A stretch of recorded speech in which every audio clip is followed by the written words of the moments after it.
पासपोर्टसाठी जन्माचा दाखला आवश्यक. परराष्ट्र खात्याचा नवा नियम. केंद्र सरकारने पासपोर्ट काढण्याच्या नियमात बदल केलेला असून यापुढे 1 ऑक्टोबर 2023 नंतर जन्मलेल्यांचा पासपोर्ट काढण्यासाठी आता जन्मदाखला बंधनकारक करण्यात आलेला आहे. जन्मदाखला नसेल तर पासपोर्ट काढता येणार नाही. याआधी पासपोर्ट बनवण्यासाठी ओळखीचा पुरावा, रहिवासी पुरावा, आधार कार्ड, पॅन कार्ड, वडिलांचे ड्रायव्हिंग लायसन्स, शाळा सोडल्याचा दाखला अशी कागदपत्रे लागत होती. परंतु आता सरकारने यात बदल केला असून केवळ जन्मदाखला वैध ठरणार आहे.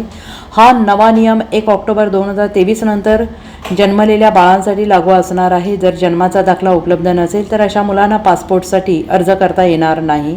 पासपोर्ट अर्ज प्रक्रिया अधिक सुलभ आणि पारदर्शी करण्यासाठी हा नियम आणला आहे असं सरकारकडून सांगण्यात आलेलं आहे. जन्मदाखला सक्तीने केल्याने कागदपत्रांची सत्यता पडताळून पाहण्यास मदत होईल. पासपोर्ट मिळवण्यासाठी ऑनलाईन किंवा जवळच्या पासपोर्ट सेवा केंद्र, जवळचे पोस्ट ऑफिस कार्यालयात जाऊन अर्ज भरता येऊ शकतो. अर्ज सादर केल्यानंतर पोलीस पडताळणी केली जाते. Bureau report, SBN Marathi, Mumbai.